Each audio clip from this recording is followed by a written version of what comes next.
నాకు పాపాలు ఏం లేవు, ఎందుకంటే బల్లి నమ్మకం ఉండే భగవంతుడు అంటే అని అంట. మరి నిజంగా ఎవరైతే భగవంతుడిని నమ్ముతాడో వాడు ఏం చేస్తాడు తెలుసా? ఎవరికైతే భగవంతుడి పట్ల దృఢమైనటువంటి విశ్వాసం కలిగిందో వాడు ఏం చేయాలి తెలుసా?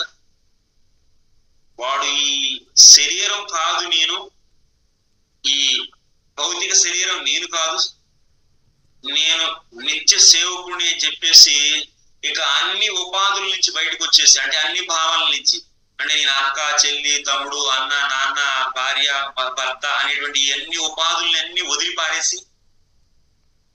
వదిలేసేసి నేను నిరంతరం ఇంకా ఆయన యొక్క ఏంటి జీవాత్మ యొక్క స్వాభావిక స్థితి ఏంటి? భగవంతుడి యొక్క సేవ. ఎటువంటి సేవ?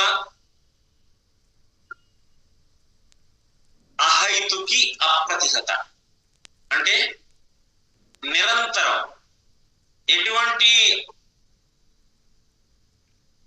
నాన్ స్టాప్, ఎటువంటి కూడాను ఆపడం అనేది ఉండదు. అందులో ఎంతసేపు చేయాలి? అరగంట, గంట, 2 గంటల. నేను ఆత్మ అని చెప్పి అతను నమ్ముతున్నాడు, ఆత్మ భగవంతుడి యొక్క నిత్య సేవకుడు అని చెప్పి అతను భావిస్తే గనక, నిజంగా నమ్మితే గనక ఏం చేయాలి? నిరంతరం భగవంతుడి యొక్క నామ శ్రవణము, కీర్తనము ఇత్యాది, వందనము, దాస్యము, సత్యము, ఆత్మనివేదనం, శ్రవణం, కీర్తనం, విష్ణు స్మరణం, పాద సేవనం, అర్చనం, వందనం, దాస్యం, సత్యం, ఆత్మనివేదనం, ఇటువంటి ప్రత్యక్షంగా భగవంతుడికి ఇంకా లింక్ అయిపోవాలి. సాక్షాత్తు భగవంతుడికి లింక్ అయిపోయి నిరంతరం ఆయన యొక్క సేవ చేయాలి. నువ్వు నమ్ముతున్నావు కదా, మరి ఏం నమ్ముతున్నావు? నమ్మడం అంటే ఏంటి? నేను నిత్య సేవకుడిని, ఇక నేను నిరంతరం అంటే నమ్ముతున్నావు అంటే అర్థం ఏంటి? దానిపైన నువ్వు వ్యవహరించాలి. నమ్ముతున్నా అని చెప్పి నోటి మాటగా చెప్పి చేతల్లో గనక చేయట్లేదంటే అర్థం ఏంటి? మోసం చేస్తున్నాడు. ఎవరిని? వాడే మోసం చేసుకుంటున్నాడు.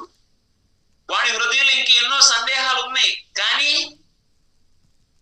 చాలా మంది ఎంత అజ్ఞానంలో ఉంటారంటే, నిజంగా వాస్తవంగా నేను భగవంతుడి యొక్క అస్తిత్వాన్ని కనుక నమ్మితే నేనేం చేయాలి అనేది కూడా వాళ్ళకి తెలియదు. కానీ నోటి మాటకు అంటారు.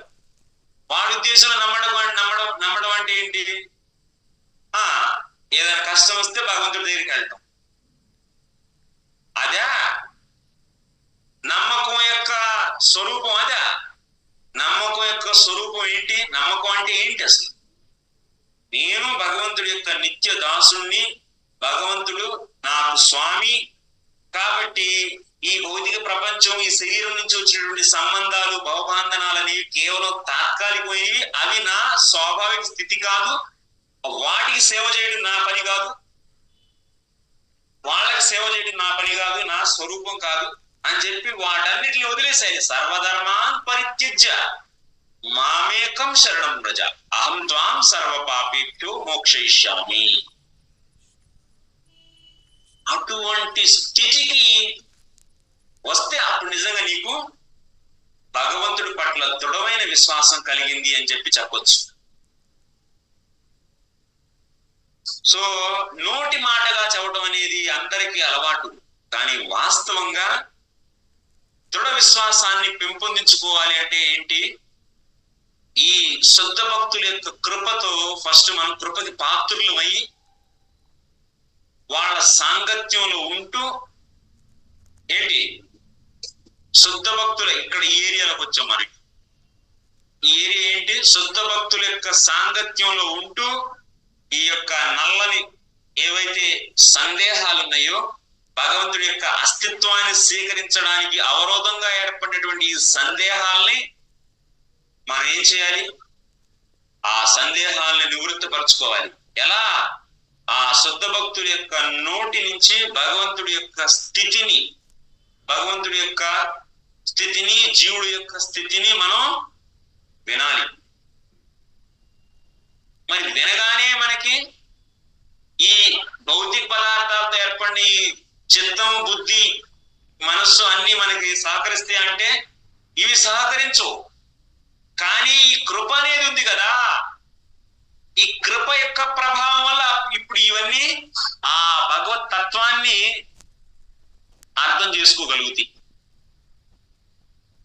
ఈ చిత్తము, బుద్ధి, మనస్సు అన్ని కూడాను తర్కానికి పరమైనటువంటి ఆ భగవంతుడిని ఎలా అర్థం చేసుకోగలుగుతున్నాయి? కేవలం ఈ కృప